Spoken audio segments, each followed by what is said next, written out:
The live TV, सच सबसे आगे। नमस्कार, आप देख रहे हैं द लाइव टीवी और मैं हूं आपके साथ मुनमुन रहमान। हमास गाजा में इजरायलियों पर कहर बरपा रहा है। हमास ने गाजा में कोहराम मचा रखा है। साफ शब्दों में समझें तो हमास ने इजरायली सैनिकों आईडीएफ पर अपना कहर बरपा रखा है और हमास के लड़ाके आईडीएफ के लड़ाकों पर उनका काल बनकर उन पर बरस रहे हैं, टूट रहे हैं। दरअसल जमीनी आक्रमण जब से शुरू हुआ है तब से ही हम आंकड़े देख रहे हैं जिसमें एक तरफा इजरायली सैनिक लगातार घायल हो रहे हैं। खुद नेतन्याहू भी अब इस बात को स्वीकार कर रहे हैं। इजरायली मीडिया भी लगातार आंकड़े छापते छापते थक गई है कि हर दिन उसकी लड़ाई में, हर दिन गाजा की लड़ाई में उसके सैनिक ज्यादा से ज्यादा संख्या में मारे जा रहे हैं। इसी के साथ एक और रिपोर्ट, एक और आंकड़े सामने आ गए हैं। इन आंकड़ों में तो कहा जा रहा है कि 27 अक्टूबर जब से ग्राउंड इन्वेशन यानी कि जमीनी आक्रमण शुरू हुआ तब से लेकर अब तक जो है वो 5000 आईडीएफ सैनिकों को हमास के लड़ाकों ने निशाना बनाया, जिनमें से 2000 तकरीबन लगभग 2000 सैनिकों की मौत हो चुकी है। 2000 सैनिक मारे जा चुके हैं। इसमें कई वाहन भी हैं, कई सैन्य टैंक भी हैं। तो यहां आप देख रहे हैं कि क्या हाल हमास ने गाजा में इजरायली सैनिकों का कर दिया है और किस तरह से वो उनका काल बनकर उन पर कहर बरपा रहे हैं, टूट रहे हैं। और इसी को लेकर लगातार इजरायली सैनिक भी सख्ते में आ गए हैं। इजरायली सैनिकों को भी डर लग रहा है, लेकिन उसके बावजूद भी नेतन्याहू जो है वो अपनी सेना गाजा से पीछे नहीं हटा रहे हैं। क्या कुछ खबरें आ रही है आपको बताते हैं। सबसे पहले तो आपको हमास नेता याह्या सिनवार क्या कह रहे हैं ये आपको बताते हैं। तो ये जो आंकड़े जो हमने बताए हैं कि 27 अक्टूबर से 5000 आईडीएफ के सैनिकों को निशाना बनाया गया है हमास की तरफ से और उसमें लगभग 2000 सैनिक मारे गए हैं, ये याह्या सिनवार जो कि हमास के नेता हैं वो खुद बता रहे हैं। यहाँ पर अमरीश मिश्रा का ट्वीट आप देख रहे हैं।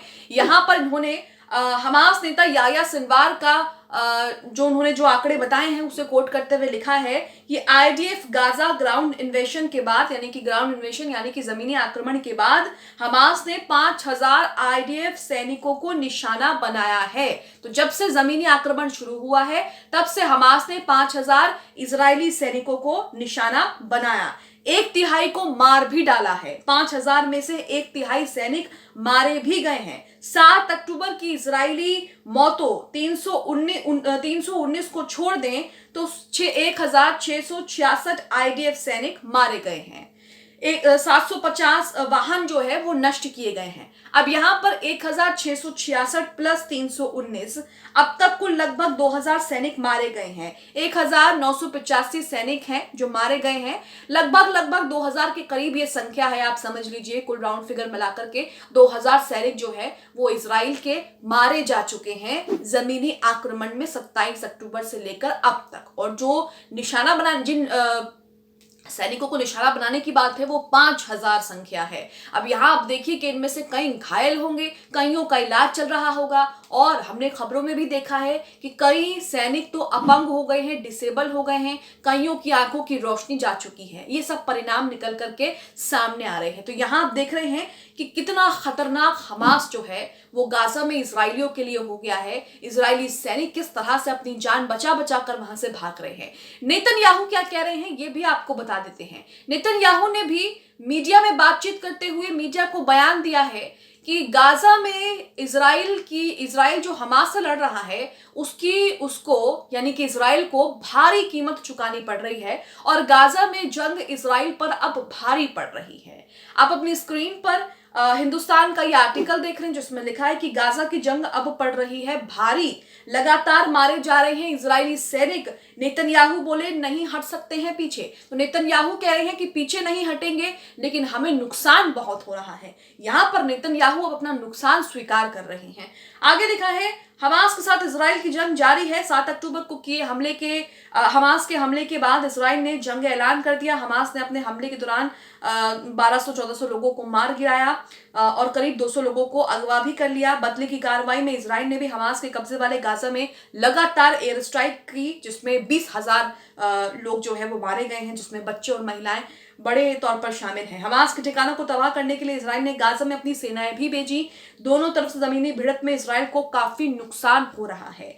लगातार इजराइल के भी सैनिक मारे जा रहे हैं, लेकिन यहां पर हम देख रहे हैं कि इजराइल के ही सैनिक मारे जा रहे हैं। सैनिकों की मौत से आहत इजराइल के प्रधानमंत्री नेतन्याहू ने कहा कि गाजा की जंग अब महंगी पड़ रही है। एक तो उनके सैनिक मारे जा रहे हैं, कई घायल हो रहे हैं, उनके इलाज के लिए भी पैसे चाहिए, सैन्य टैंक बुलडोजर ट्रक तबाह हो रहे हैं, उसमें भी पैसा खर्च हो रहा है, और हर दिन लड़ाई के लिए लगातार पानी की तरह पैसा जो है वो इजराइल बहा रहा है। कुल मिलाकर इजराइल यहां पर चारों तरफ से घिरता हुआ नजर आ रहा है।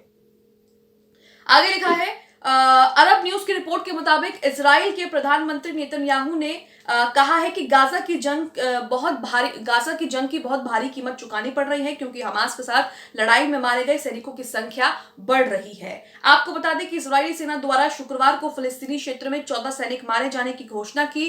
नेतन्याहू ने कहा कि युद्ध की बहुत भारी कीमत चुकानी पड़ रही है, लेकिन हमारे पास लड़ने के अलावा कोई विकल्प नहीं है। उन्होंने कहा कि हम अंत तक, जीत तक पूरी ताकत से काम करते रहेंगे जब तक कि हम अपने सभी लक्ष्य हासिल नहीं कर लेते। लेकिन अभी तक एक भी लक्ष्य हासिल इजराइल नहीं कर पाया है। 2 से 2.5 महीना हो गया है जंग को चले हुए, लेकिन अभी तक कोई लक्ष्य वो हासिल नहीं कर पाया अपने दम पर। जब दोनों के बीच अरब के देशों ने समझौता करवाया, कतर ने समझौता करवाया, मिस्र ने समझौता करवाया, तब जाकर कुछ इजरायली बंधकों को हमास ने रिहा किया, लेकिन इजराइल अपने दम पर कुछ भी नहीं कर सका है अभी तक। 2-2.5 महीने जंग को हो गए हैं, लेकिन वो खुद से एक भी बंधक को छुड़ाने में कामयाब साबित नहीं हुआ है। और तो और 3 बंधकों को तो उसने खुद ही अपने हाथ से मार दिया। 3 इजरायली बंधकों को जो उनसे हेल्प मांग रहे थे, मदद मांग रहे थे, गुहार लगा रहे थे, उनको उम्मीद थी कि ये हमारे ही लोग हैं, हमें बचा लेंगे, लेकिन इजरायली सैनिकों ने क्या किया? इजरायली सैनिकों ने अपने ही लोगों को बंदूकों से भून दिया सरेआम। वो चिल्लाते रहे, गुहार लगाते रहे, लेकिन इजरायली सैनिकों को कोई फर्क नहीं पड़ा है। वहीं विशेषज्ञों का दावा है कि ये जंग जो है वो लंबी चलने वाली है और इस जंग में इजराइल को और भी नुकसान होने वाला है। एनबीटी का आर्टिकल आपके सामने है जिसमें लिखा है कि इजराइल के लिए मुश्किल हो रहे दक्षिण गाजा में हालात, विशेषज्ञों का दावा कि उम्मीद से ज्यादा चल सकता है युद्ध, उम्मीद से ज्यादा लंबा चल सकता है युद्ध। तो यहाँ आप देख रहे हैं कि गाजा में इजराइल के लिए मुश्किल हो रही है और इजराइल लगातार फंसता जा रहा है। सेवानिवृत्त इजरायली जनरल और राष्ट्रीय सुरक्षा परिषद के पूर्व प्रमुख उजी दयान का कहना है कि अगर इजराइल हमास के गढ़ों से अपनी जमीनी सेना को हटा लेता है तो सुरंगों को खत्म करना मुश्किल नहीं बल्कि असंभव हो जाएगा। उन्होंने कहा कि इजराइल की जनता ने शुरू में तो हमास को खत्म करने के लिए अभियान का अभूतपूर्व समर्थन किया, यानी कि इजरायली जनता ने पहले तो हमास को खत्म करने के लिए, जैसा कि उन्होंने सिंपैथी बटोरी कि हम हमास को खत्म करेंगे, आपका साथ चाहिए, देशवासियों का साथ चाहिए, तो देशवासियों ने, इजरायलियों ने काफी साथ दिया। लेकिन अब जो है वो युद्ध के नुकसान से थक गए हैं। इजरायली जनता अब जल्द ही इसका अंत देखना चाहती है। ऐसे में इजरायली सेना के सामने जल्द ही अपने अभियान को खत्म करने की चुनौती है, लेकिन वो अपने अभियान को तो खत्म नहीं कर पा रही बल्कि खुद ही इनका जो है वो सफाया हो रहा है। वहीं इजराइल के रिटायर्ड जनरल चीफ भी कह रहे हैं कि हम हमास को नष्ट करने में सक्षम नहीं हो सकते। ये तो खुद इजराइल के रिटायर्ड जनरल चीफ कह रहे हैं कि हम हमास के सामने टिक नहीं सकते, उसको खत्म करने में सक्षम ही नहीं है। दुनिया की सुपर पावर आर्मी, दुनिया की इतनी बड़ी ताकत जो है वो हमास को खत्म करने में सक्षम नहीं है, खुद उनके रिटायर्ड जनरल चीफ कह रहे हैं। तो यहाँ आप तमाम चीजें देख रहे हैं कि किस तरह से गाजा में इजरायलियों पर हमास कहर बनकर टूट रहा है और उसने गाजा में इजरायलियों पर जो है वो कोहराम मचा रखा है। आप इस खबर को लेकर क्या सोचते हैं, हमें कमेंट बॉक्स में अपनी राय जरूर दें। द लाइव टीवी, सच सबसे आगे।